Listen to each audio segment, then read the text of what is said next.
삼도인 침구 요결 제15장 딸꾹 질문 애용문 중에서 이번 시간은 마지막 증 습의 딸꾹질 함께 살펴봅니다. 견증 비위 허환에서 유발되는 딸꾹질이다. 잘 모르겠거든 이중탕증을 찾아봐 하셨어요. 제시하신 요법은 소부 대도를 보하고 대도는벽을 사하라 비정격을 제시하셨습니다. 인삼, 백출, 감초, 건강 이 네 가지 약재로 구성된 이중탕, 이것은 상한론에서 비롯된 처방이에요. 상한론은 동한의 의성 장준경 선생께서 집필하신 상한론에 수록된 처방. 원래 준경 선생께서 집필하신 책의 이름은 상한잡병론이에요. 그런데 상한잡병론을 후에 급성열성 호흡기질환, 인플루엔자, 사스, 메르스, 코비드19 등의 급성열성 호흡기 질환, 그와 관련된 병은 상한병이다 해서 상한론에 따로 모아서 정리하고 잡병, 기타 잡병들은 금계요략에 따로 모아서 두 가지 책으로 나누었어요. 상한론에서는 이중탕 이것을 이중환이라고 하고 금계요략에서는 인삼탕이라고 명했는데요. 이중환, 인삼탕 그리고 이중탕 똑같은 약이에요. 인삼, 백출, 감초, 건강으로 이루어져 있습니다. 그러니까 사람들께서 내 말을 잘 이해 못하겠거든 이중탕증을 찾아봐. 그리고 비정격 제시한 것 그 의미를 생각해봐 하신 거예요. 상한론에 보면 이중환증은 광란, 두통, 발열, 신통통하고 열다, 욕, 음수자는 오룡선으로 다스리고 한다, 불용수자는 이중환으로 다스려라 했습니다. 오룡산증은 속에는 물이 많아 복부에 위내정수 그리고 전신에 물이 정체되어 있어. 그런데 물이 정체되어 있으니까 오히려 세포들은 물을 못 먹어요. 못 마셔요. 그래서 갈증이 나요. 그리고 열은 아주 심하게 고열까지는 아니더라도 발열이 심합니다. 갈증은 나는데 그래서 물을 먹으려 하지만 물을 먹으면 토합니다. 왜? 속에는 물이 많으니까. 이럴 땐 오룡탕을 먹이면 그 탕약까지도 토해요. 많은 임상 기록에 의하면 먹은 거는 한 첩인데 그러니까 약 120cc를 마셨는데 나오는 거는 500cc가 토해진다. 그래서 여기는 탕약이 아니고 산재로 만들어서 먹는 거예요. 탕약에 그 처방들을 곱게 갈아서 먹는 거예요. 미음으로 먹는다 또는 침으로 녹여서 넘긴다. 그런데 그 오룡산증은 발열이 심하고 그리고 물을 먹으려 하나 토하는 증이지만 이중환증은 한다, 즉 한기가 너무 심해요. 그래서 물을 먹으면 더 추워해요. 그것은 이중환으로 다스린다. 대병 차후에 히터, 즉 묽은 침을 뱉고 오래도록 요연, 오래도록 그 병 걸리기 전의 상태로 회복되지 않고 흉상, 가슴 부분이 한기가 느껴지는 것은 이중환으로 다스린다.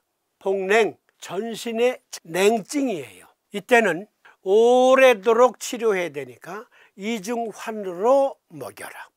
이번에는 금계요략 처방.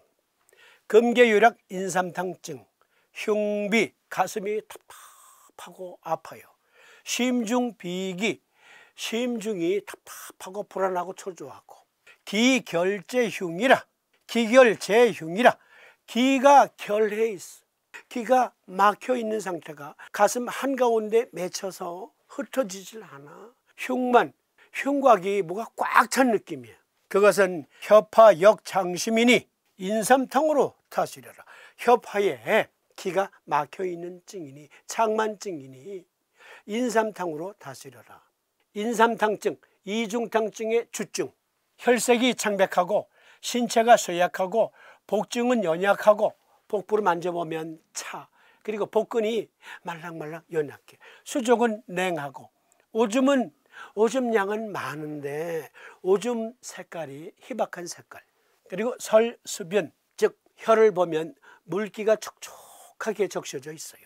주증이 이렇고 객증은 배를 차게 하면 복통이 생기고 변비가 있는데 초변은 딱딱한 변이 나오면서 후연변 또는 설사가 나와요. 세 번째, 입에 침이 자주 고여요.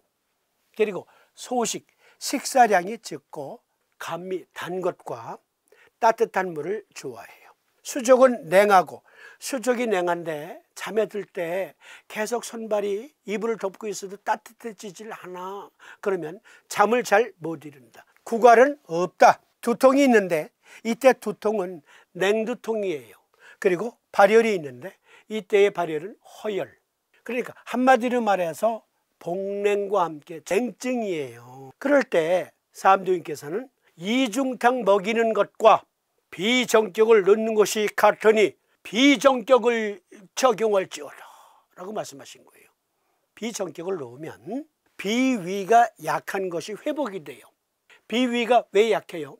비장은 평소에 혈액 저장고 역할을 하기도 하는데 우리가 음식을 먹으면 위에 음식이 들어가면 비장에 있는 혈액이 위저에 연결된 혈관을 타고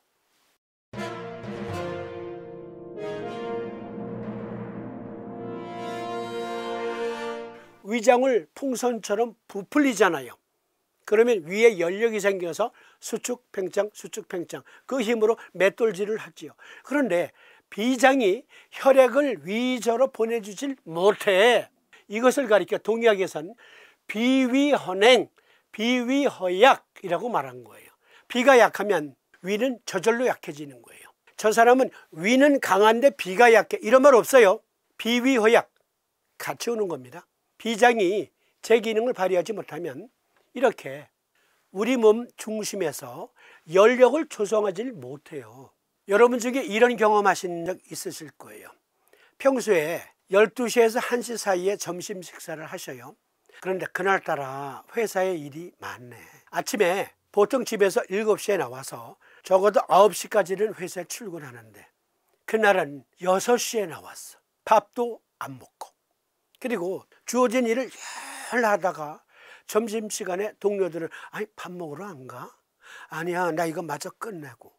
그러다가 3시, 4시쯤 돼서 겨우 일을 끝냈어요. 그때 갑자기 배고픔을 느낍니다. 막 쓰러질 것 같아. 눈앞에서 별이 보이고 빙글빙글 돌아. 급히 곰탕집에 가서 뜨거운 곰탕을 후루룩 후루룩 먹는데 이마에서 땀이 나. 그리고 전신에 후끈후끈 열이 생겨요. 아니 생각해 보세요. 불과 서너 숟가락밖에 안 먹었어요. 그것이 에너지로 변해서 연력이 생긴 거예요? 아니죠. 음식이 안 들어와. 위는요 더더욱 쪼글쪼글해져 있어. 그런데 음식을 먹으니까 서너 숟가락밖에 안 먹었는데도 비장에서 위장에 혈액을 쏴줘서 위장이 부풀고 중심에 고갈되었던 연력이 회복이 된 거예요. 위의 양기 자체가 회복이 되어서 후끈후끈 속에서 밖으로 열을 내뿜는 거예요. 비위허약이란 그것과 함께 생각해 볼 수 있어요. 비위허한으로 인해서 유발된 딸꾹질이니 이것은 이중탕증과 같으니라. 고로 이중탕을 먹이든지 아니면 비정격서, 비정격 습해라는 건 문자 그대로 습기 때문에 생긴 게 아니고 위장의 연력 회복을 통해서 딸꾹질을 치료한다. 삼두인만이 생각해내실 수 있는 묘방 중에 묘방이 아닐 수 없습니다.